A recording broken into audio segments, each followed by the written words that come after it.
Hey, and welcome back to Eurolink Metric Fastener Standards Comparison Blog Series. This is episode 14 of our series, and today we're going to be getting skinny with some hexagon thin nuts, right? All right, so as you can see, I'm in the office, right? I'm social distancing myself, right? In the conference room. We haven't gone remote yet.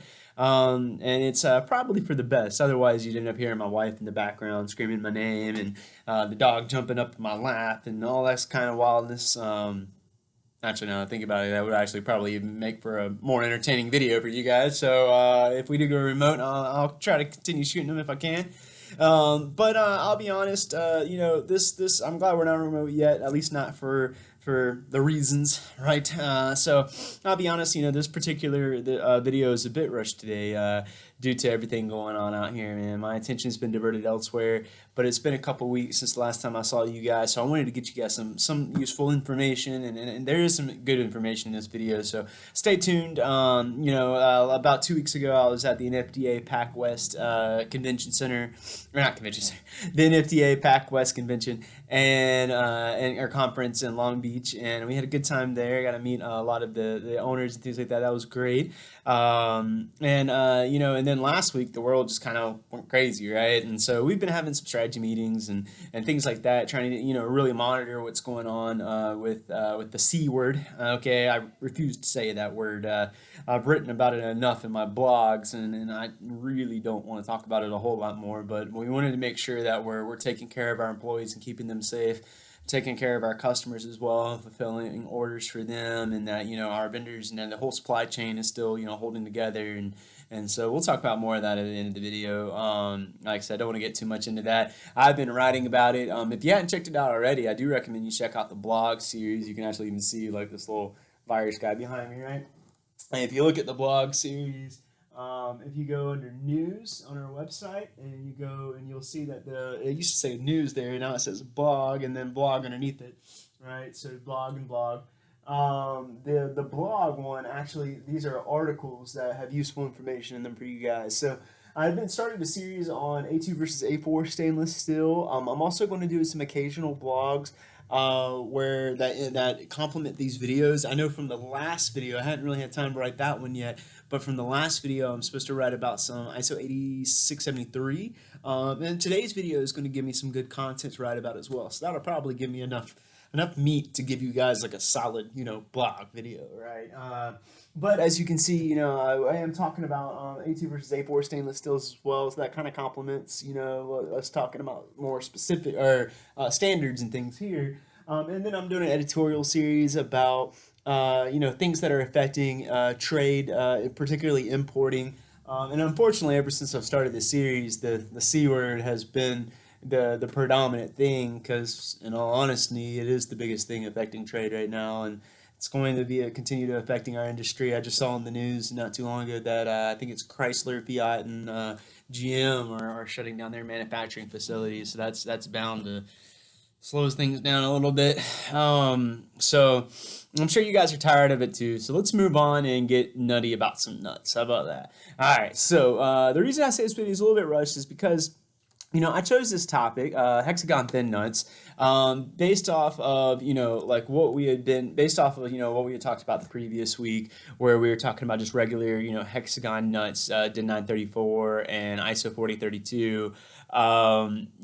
This week we're talking about DIN 439 and its ISO counterparts, right? And so if I do have to continue with the part 2, it actually fits well with this because DIN 439 has a part 1 and a part 2. I know, right? It's kind of weird the way that worded normally, yeah. But anyways, DIN 439 in general are hexagon thin nuts, right? And so these nuts are roughly half the height of regular hex nuts, probably like closer to 60%, something like that. I'll give you an example. An M5 ISO 4032 is going to be about 4.4 to 4.7 millimeters in height, whereas a M5 DIN 439 is going to be roughly 2.45 to 2.7 millimeters in height, right?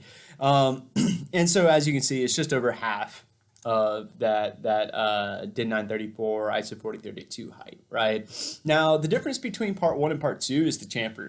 Part 1, DIN 439 part 1 is unchamfered, right? So that means you're going to have that straight edge, or that sharp edge. And DIN 439 part 2 is chamfered. So that means that it's going to have that little, like, that little decline there, right? And so that kind of, so you don't have that sharp edge. You can say it's almost baby-proofed, okay?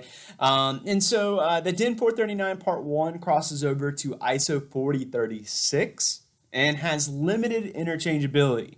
All right. Whereas DIN 439 part 2 crosses over to ISO 4035 and is considered fully interchangeable. Right, though there are some slight dimensional differences, and so this is actually the part that feels a little bit rushed, because DIN 439 part 1 is considered to have limited interchangeability, but according to one resource I found, which is the resource that Worth engineers use, that only the M10 size has a different width across the flats, whereas with ISO 4036 there's actually more sizes that have ISO 4035, there's actually more sizes that have a different width across the flats. And so that's what I'd like to explore more, maybe in a soon-to-be blog post, right? So because it looks like they're recommending engineers essentially not even use the DIN 439 part 1 at all, and rather just use the ISO 4035. So I'd like to kind of figure out why and pass that information on to you guys, of course. So if any of my viewers out there has any ideas, please let me know. This is something I intend to research some more and hopefully be able to include in one of my next blog posts. More interestingly, ISO 4035, like I said, actually has more differences than the 4036, right? So whereas ISO 4036, which is again the DIN 439 part 1, has a different width across the flats at the M10, but at the other sizes should be the same. The ISO 4035 has different width across the flats at the M10, 12, 14, 22 diameters, right? You guys should get tired of me saying that at this point. I think that if anything's going to be different, it's going to be at those M10, 12, 14, and 22 diameters for the most part with these, right?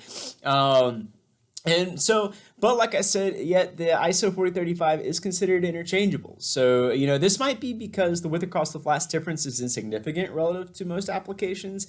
It's something worth looking into and checking with your engineers before making your purchases on that. Other than that, the technical call out for stainless steel did change. I actually talk about this in our videos here, that the differences between the A2 stainless steels, remember, like A250 and A270. Well, now with this ISO call out, it actually is going to refer to the A250 as A2025, and the A270 is A2035. So 50 is replaced with 025 and 70 is replaced with 035, right? And so that's pretty easy to remember if you think about it this way, that it's just half of what it was before. I'm not exactly sure why, again, that they named it like that, but 50 is now 25, 70 is now 35, half, get it? All right, let's move on. So other than that, the nominal size 1.8 was emitted, and like with the hex nuts, ISO 4036 and ISO 4035 are coarse thread only, and with the fine thread, thin hex nuts actually having their own call out, which is ISO 8675, right? So if you remember correctly, with ISO 4032, your regular hex nut, the fine thread was ISO 8673. With these, the thin hex nuts, your fine thread thin hex nut is going to be ISO 8675. Also, ISO 8675 is chamfered. So if you're looking for unchamfered, then I guess you're looking for a specialty part. So that's it for today. As a review, just what I've been talking about. The DIN 439 part 1 is going to be your ISO 4036 and is unchamfered, with the width across the flat difference at the M10 diameter, right? Whereas DIN 439 part 2 is going to be your ISO 4035, and it's going to be chamfered, okay? And it's going to have width across the flat differences at the M10, 12, 14, and 22 size, okay? And then remember, we also have a fine thread DIN 439, and that's going to be ISO 8675, which only comes chamfered, right? And then again, the ISO versions have their own call outs for the stainless steel at 025 and 035, and the nominal size M1.8 has been omitted. Okay, as always, please feel free to send any questions, comments, or of course requests for quotes to me at London at EuroLinkFSS.com, or your respective inside sales rep, and check out our website EuroLinkFSS.com/blog for all of our metric fastener comparison videos.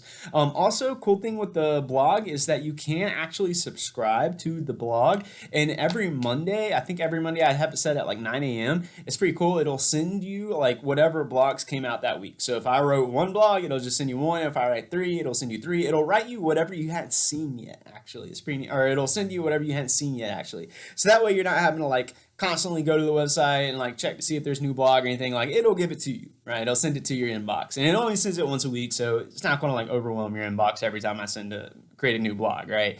So guys, you know, I just want to say, be safe, be healthy, wash your hands, distance yourself. If you can work remote, but obviously we all can't, right? And guys, let's keep the industry healthy. Let's keep moving forward. Let's keep making those sales. Let's keep moving, you know, doing all those kinds of things, all right? And that's just my PSA on that, okay? So guys, see you next time. Have a great week, and in all seriousness, God bless.